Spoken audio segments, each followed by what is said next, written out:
What is going on, everybody? Welcome back to another video. My name is Pharah, and today we are back on Cold War, and we'll be taking a look at the top 5 best guns in Cold War Zombies. So without wasting any time, let's get right into it. Alright, so at number 5 we have the M16. Now this was probably the easiest choice on the list for me. It definitely belongs in the top 5, but I wouldn't say it's better than the other 4 weapons here. The gun is really good in many ways. It has high damage, plenty of ammo, great range, and once you pack punch it, it goes from a 3-shot to a 6-shot burst. The M16 is by far the best tactical rifle in the game right now for both zombies and multiplayers. I can't hop into a multiplayer game without seeing people use it, and it pisses me off. I don't like it, but yeah, it's really good.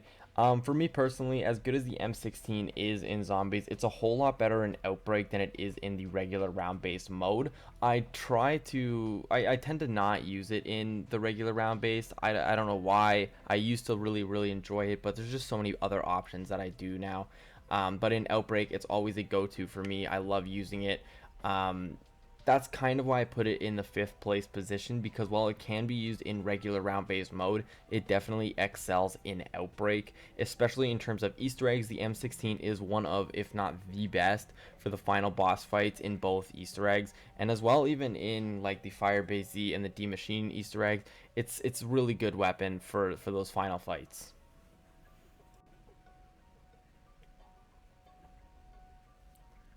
In the 4th place position, we have the MG82. Now, if you guys saw my MG82 review video that I did a couple weeks ago when it was released, you would know that I think very highly of this weapon. The MG82 has amazing recoil control, great damage, really good perfect rate of fire that allows for easy crit kills, and a huge magazine. The only downside to this weapon is, of course, the reload speed. Because it is an LMG, it takes an extra little while. I really do enjoy using this weapon. However, I loved it the first time I ever used it, and still today it's one of the best choices for both the round-based and Outbreak game modes.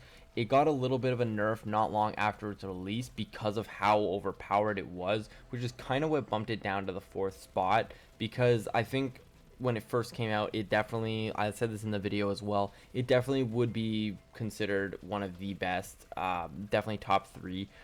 But this weapon is still a great option for those looking to go to high rounds or to complete Easter eggs, and I would still take this thing over the M16 in round-based game modes any day of the week.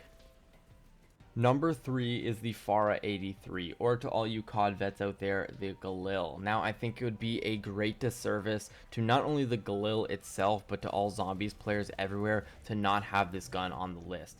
The Pharah got a lot of hype leading up to its release because it is in every way other than the title, the Galil.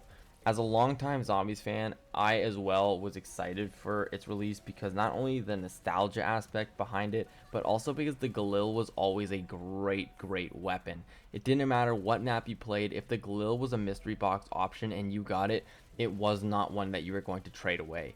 But let's talk about the Pharah.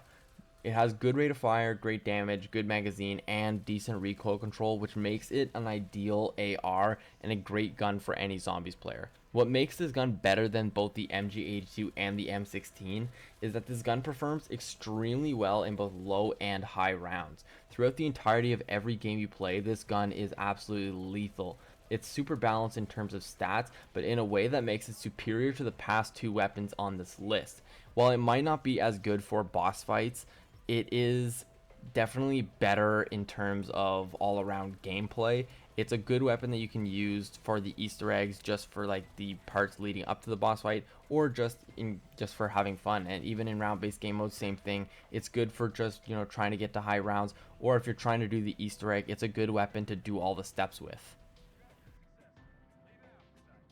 Moving on to number 2, we have the AMP63. Now this is probably a pretty controversial pick because it is a pistol, and not only am I stacking it up to the likes of the M16, which has been considered one of the best guns for the entirety of Cold War's lifespan, but I'm also saying that it's better than the M16. On its own, the AMP63 probably wouldn't hold up to some of the other guns on this list, but once you add the dual wield, this weapon gets a huge boost. First off, let's talk about the stats of the AMP63. It has good damage, great rate of fire, decent recoil and once Pack-a-Punch a great ammo capacity. But once you add dual wield into the equation, you can double all these things. What makes the dual wield attachment even better though is that once you use it, you no longer have to worry about ADS time. That means you can put on any other attachments that prioritize hip fire accuracy, recoil control, and magazine capacity. All of these things which you sacrifice when you prioritize ADS time. But there's more to it than that as well. A great technique when using dual wield that not only saves ammo and reload time is using one gun at a time. Say you fire with your left pistol till the magazine reaches 0. Rather than waiting to reload and allowing the zombies to swarm you, you can start firing with the right pistol in order to kill off zombies while you reload. Another technique is to fire off one pistol till about half magazine capacity, then start firing off both at the same time. What this will do is it'll allow you to have always one gun firing while the other reloads. But this reloading technique is not the only good thing about the dual wield AMP-63. The damage of these guns is also extremely high. The AMP-63 already has a decent amount of damage, but once you add this second gun in your other hand, the damage doubles. Now this allows for easy killing of both trains and elites, making this gun surpass all the other guns that I just mentioned, because not only is it really good for just, you know, regular round based zombies, but it's also very, very good in Outbreak. And I actually did the entire Outbreak second Easter egg with the AMP-63, which just goes to show how overpowered this weapon actually is. And finally, we have our number one best gun in Cold War zombies, the Gallo. Now, it's no doubt that shotguns have been a go-to weapon throughout the course of the Cold War zombies. They have extremely high damage that is able to get one-shot kills until high rounds, a spray that allows you to damage multiple enemies per one shot, and they have decent mobilities in terms of sprint speed, sprint to fire time, and aim walking speed. Now, for the most part, the Gallo and the Howler have been pretty equal, but due to the recent update which drastically increased the max health of the zombies in later rounds, the Gallo takes a great leap past the Howler. While both do high amounts of damage and are able to one-shot zombies until about round 30 to 40, after the zombies surpass 30,000 health, neither the Howler nor the Gallo are able to one-shot. This means that we have to start looking at damage output per period of time. Now, due to the Gallo's faster rate of fire, seeing as it is a semi-automatic rather than a pump, it quickly surpasses the Howler in terms of quality in later rounds. So while I'd like to say that the Howler and Gallo should be in the number one spot together, the Howler's inability to hold up in later rounds compared to the Gallo's as well as the other weapons on this list, it has knocked it out of the top 5. So to summarize, the Gallo has extremely high damage per shot throughout the low and high rounds, a good rate of fire that allows high damage output, and once you pack-a-punch it, its 4-round reload speed is extremely helpful as well. Also, I forgot to mention that once you pack-a-punch the Gallo, it becomes a fully automatic gun in the sense that you no longer have to tap the trigger to fire, but instead you can just hold it down. Also, what makes the Gallo a little bit better in the later rounds is if you do end up getting swarmed, it's a lot easier to kill the zombies when your rate of fire is faster rather than with the Howler where you shoot once, have to wait like a second and then shoot again. So it just makes the Gallo a little bit better in that sense as well.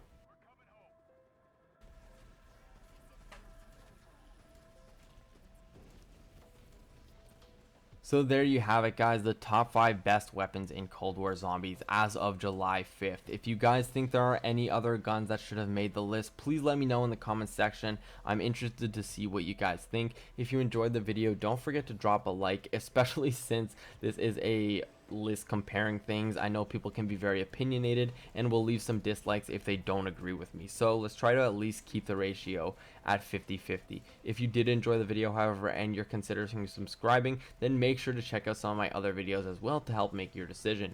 But anyways, guys, thank you so much for watching. I hope you enjoyed this video, and I will see you in the next one. Peace.